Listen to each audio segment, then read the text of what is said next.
हे देवी, कार्तिक माध्यम के 33वें अध्याय का पठन कर रहा हूँ। सूत जी ने कहा, इतनी कथा सत्यभामा को सुनाकर भगवान श्री कृष्णचंद्र जी महाराज संध्या करने के लिए महल के भीतर चले गए। ये कार्तिक मास का व्रत भगवान विष्णु को अत्यंत प्रिय है तथा भक्ति का प्रदान करने वाला है। रात्रि जागरण, प्रातःकाल का स्नान, तुलसी वट, सिंचन, उद्यापन और दीपदान, ये 5 कर्म भगवान विष्णु को प्रसन्न करने वाले हैं, इसलिए इनका पालन अवश्य करना चाहिए। ऋषियों ने कहा, भगवान विष्णु का प्रिय, अधिक फल का देने वाला, शरीर के रोम रोम को प्रसन्न रखने वाला, इतिहास पूर्वक जो कार्तिक माध्यम आपने कहा है, मोक्ष की चाहना करने वालों या भाग के इच्छुक मनुष्यों को ये व्रत अवश्य करना चाहिए। किंतु हम एक बात आपसे पूछना चाहते हैं, वही है कि यदि कार्तिक मास का व्रत करने वाला किसी संकट में फंस जाए या वह जंगल में हो अथवा वह किसी रोग से ग्रस्त हो जाए, तो फिर वह कार्तिक का व्रत किस प्रकार करे? क्योंकि ये विष्णु भगवान का अतिशय प्रिय तथा मुक्ति भक्ति प्रदान करने वाला व्रत किसी प्रकार भी नहीं छोड़ना चाहिए। श्री सूर्य ने उत्तर दिया, यदि कार्तिक व्रत किसी संकट में फंस जाए तो वीरता के साथ भगवान शंकर तथा भगवान विष्णु के मंदिर में जाकर जागरण अवश्य करे।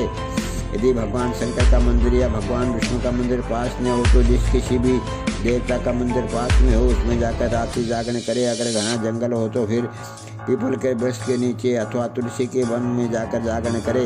भगवान विष्णु की मूर्ति के सम्मुख बैठकर भगवान विष्णु का कीर्तन करे।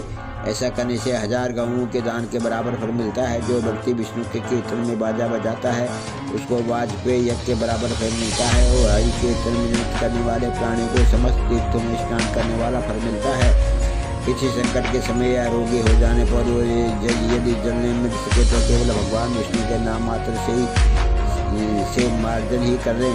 यदि उद्यापन नहीं कर सके तो व्रत की पूर्ति के लिए केवल ब्राह्मणों का भोजन ही करवा देना, क्योंकि ब्राह्मणों के प्रसन्न होने से भगवान विष्णु प्रसन्न रहते हैं।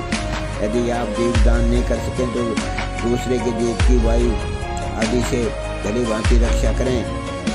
और यदि तुलसी का पौधा पास में हो तो वैष्णव ब्राह्मण की पूजा करेंगे, क्योंकि भगवान विष्णु सदा अपने भक्तों के निकट ही रहते हैं। इन सब के नहीं होने पर वृत्ति ब्राह्मण गो, पीपल और वट वृक्ष की श्रद्धा से सेवा करें। शौनक आदि ऋषियों ने कहा, आपने गो तथा ब्राह्मणों के सदृश पीपल और वट वृक्षों को क्यों बतलाया है और सभी वृक्षों में पीपल का वृक्ष और वट वृक्ष श्रेष्ठ क्यों कहे गए हैं? सूर्य ने कहा, पीपल का वृक्ष साक्षात विष्णु भगवान है, वट वृक्ष साक्षात शंकर भगवान है और पलाश का वृक्ष साक्षात ब्रह्मा है। इन वृक्षों की पूजा, सेवा तथा दर्शन से सब पापों का नाश होता है। ऋषियों ने कहा, प्रभु, हम लोगों को इसमें शंका है कि ब्रह्मा, विष्णु और शंकर वृक्ष क्यों हुए? आप कृपा करके हमें बताइए। श्री सूर्य ने कहा, प्राचीन काल में भगवान शंकर और पार्वती विहार कर रहे थे कि उस समय उनके विहार में विघ्न डालने के विचार से ब्राह्मण का रूप धारण करके अग्निदेव वहां पर गए।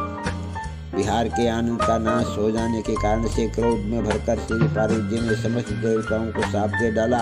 पार्वती जी ने कहा, हे देवताओं, विषय सुख को कीट पतंगे भी जानते हैं, उसमें आप लोगों ने देवता होकर विघ्न डाला है, इसलिए आप सब लोग वृक्ष हो जाएं। सूर्य ने कहा, इस प्रकार क्रोधित पार्वती जी के शाप देने से सब देवता वृक्ष हो गए। इसी कारण भगवान विष्णु तथा शंकर भगवान दोनों पीपल और वट हो गए। इसी कारण भगवान विष्णु का शनिदेव के साथ भोग होने के कारण केवल शनिवार को ही पीपल को स्पर्श करना चाहिए और किसी दिन नहीं। बड़ो कार्तिक माध्यम के 33वें अध्याय की जय। हे देवी, मैंने कार्तिक माध्यम का 33वां अध्याय का पठन किया, इसको